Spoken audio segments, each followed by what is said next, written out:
Shalom, mari kita renungan hari ini. Terima kasih Tuhan, Engkau pelihara hidup kami. Haleluya. Terima kasih Tuhan. Ketika jalan ku lalui berputar di padang gurun, Engkaulah yang memelihara hidupku sempurna.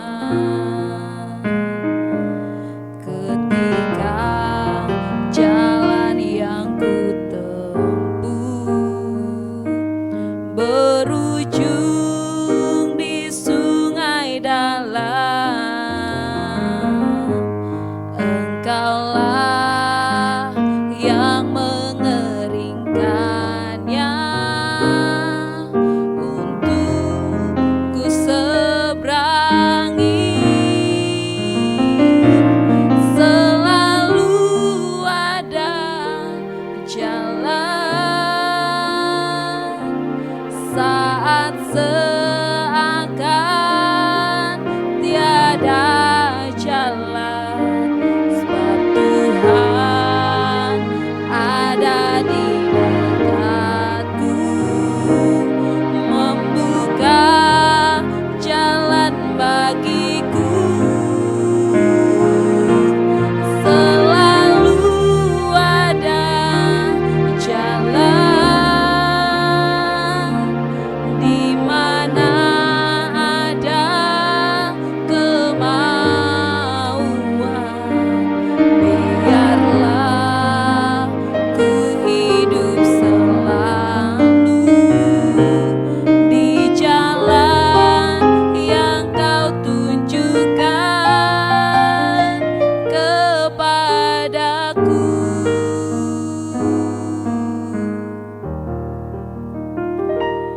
Ketika jalan yang ku tempuh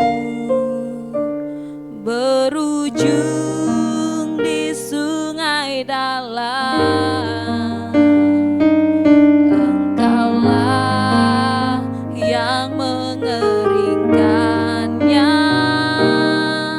untuk ku seberangi. Selalu ada jalan saat seakan tiada jalan, sebab Tuhan ada di dekatku, membuka jalan bagiku. Selalu ada jalan di mana ada kemauan. Biarlah ku hidup selalu di jalan yang Kau tunjukkan kepadamu.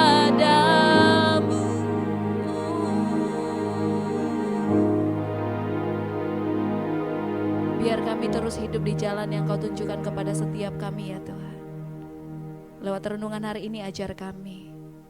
Terima kasih Bapa, di dalam nama Yesus, haleluya. Amin. Shalom Bapak Ibu Saudara-saudari, kita berjumpa lagi pada perenungan intim dengan Allah. Pada hari ini hari Rabu tanggal 13 Desember 2023, kita akan mendengarkan dan merenungkan sebagian daripada firman Tuhan yang bertemakan kesaksian yang hidup. Saya harap Bapak Ibu Saudara-saudari dapat membacanya terlebih dahulu dalam kitab Kisah Para Rasul pasal 24 sampai yang ke-26. Apa yang dimaksud dengan kesaksian yang hidup? Kesaksian yang hidup artinya pernyataan yang disampaikan terhadap orang lain melalui perkataan atau perbuatan dan hidup seseorang serta berdampak penting bagi orang lain. Memanfaatkan hidup untuk mewujud nyatakan kasih Tuhan terhadap orang lain Kasih adalah karakter yang paling besar. Mengapa kasih paling besar? Karena Allah adalah kasih. Hal ini yang ingin disampaikan pada renungan ini, khususnya tentang kesaksian hidup Paulus sebelum dan sesudah percaya kepada Yesus Kristus sebagai Tuhan dan Juru Selamatnya. Sebelum percaya kepada Yesus Kristus, ia bernama Saulus. Ia lahir di Tarsus, tanah Kilikia, atau sekarang adalah Turki.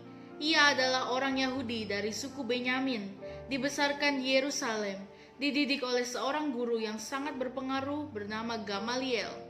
Pada masa mudanya ia menjadi Farisi. Farisi adalah mazhab paling berpengaruh dalam agama Yahudi. Ia mendapat kuasa penuh dari imam-imam kepala untuk mengejar, menangkap, dan memenjarakan orang-orang percaya yang terdapat di Yerusalem dan di kota-kota lainnya. Untuk maksud itu, Saulus melakukan perjalanannya ke Damsyik.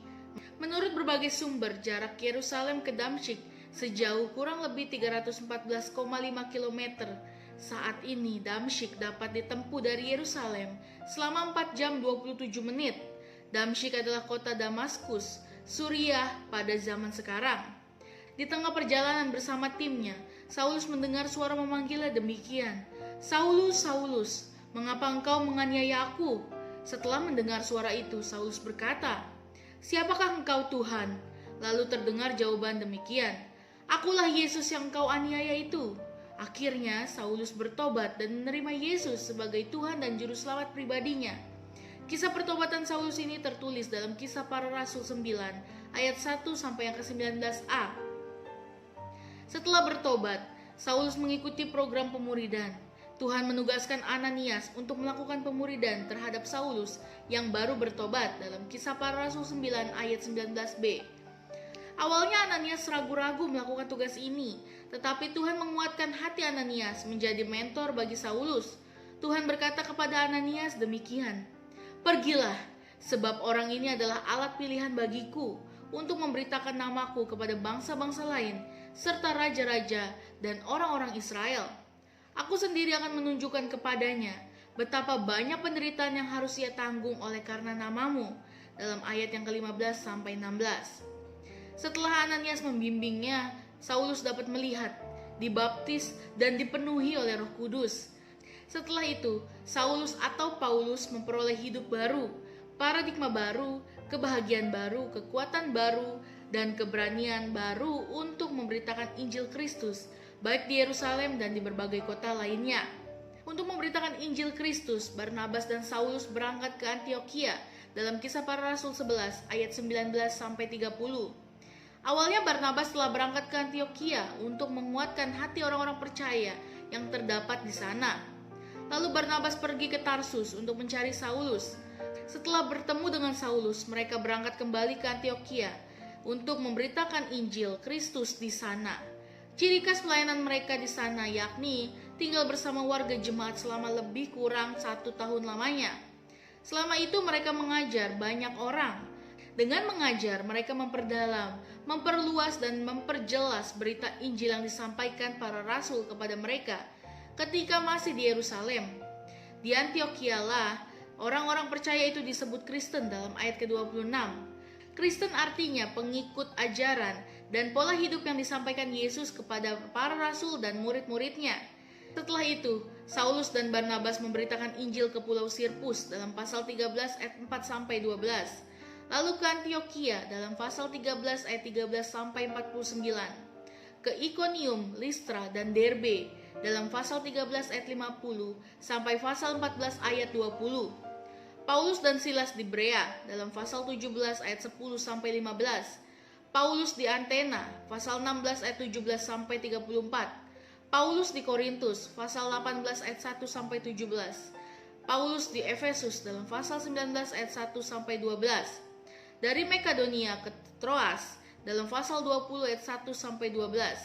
Dari Troas ke Miletus pasal 20 ayat 13 sampai 16. Paulus di Tirus dan Kaisarea dalam pasal 21 ayat 1 sampai 14, dan Paulus ditangkap dalam pasal 21 ayat 27 sampai 36.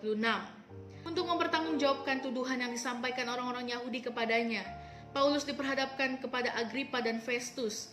Agripa adalah cucu Herodes Agung. anak Aristobulus IV dan Barnike. Nama aslinya adalah Marcus Julius Agrippa, yang juga disebut Herodes.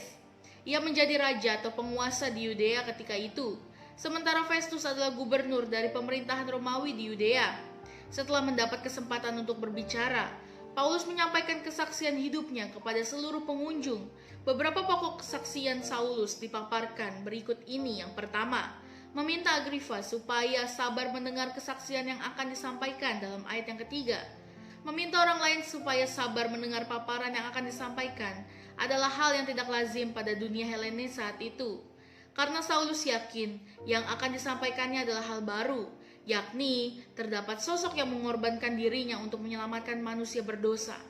Lalu yang kedua, Paulus berkata demikian, "Aku mau berdoa kepada Allah supaya segera atau lama-kelamaan bukan hanya engkau saja, tetapi semua orang lain yang hadir di sini dan yang mendengarkan perkataanku menjadi sama seperti aku, kecuali belenggu-belenggu ini," dalam ayat ke-29. Inilah puncak kesaksian hidup Paulus saat itu. Awalnya, Paulus menyampaikan keberadaan hidup dan pendiriannya sebelum percaya kepada Kristus. Selanjutnya, ia menyampaikan peristiwa perjumpaan dengan Kristus. Lalu seterusnya, ia memaparkan hal-hal yang terjadi kepadanya setelah percaya kepada Kristus. Saat pertemuannya dengan Agrippa, Festus, dan orang banyak, Paulus menyampaikan beberapa langkah penting, yakni meminta Agrippa supaya sabar mendengarkan paparan kesaksiannya. Dengan jelas mengatakan bahwa Paulus akan berdoa kepada Allah untuk Agrippa, Festus, dan orang banyak, supaya cepat atau lama-kelamaan semua yang mendengarkan kesaksiannya menjadi orang yang percaya sama seperti Paulus. Paulus ingin menegaskan yang menuntun setiap orang percaya kepada Tuhan dan juru selamat adalah kasih-Nya berdasarkan kuasa dan kedaulatannya. Manusia tidak memiliki kekuatan sedikit pun untuk mengubah hidup seseorang dari yang belum percaya untuk menerima Kristus sebagai Tuhan dan juru selamatnya. Selain oleh pimpinan Roh Kudus, orang percaya hanya sebagai alat atau saran untuk menyampaikan Injil kepada orang lain. Tugas ini hendaknya dilakukan. Hanya Allah yang mampu mengubah seseorang menjadi pengikutnya. Hanya jamahannya yang mampu memberikan arahan hidup baru bagi setiap orang yang dikehendakinya. Hanya kasih-Nya yang mampu mengubah kehidupan yang lama menjadi baru di dalam kasih-Nya.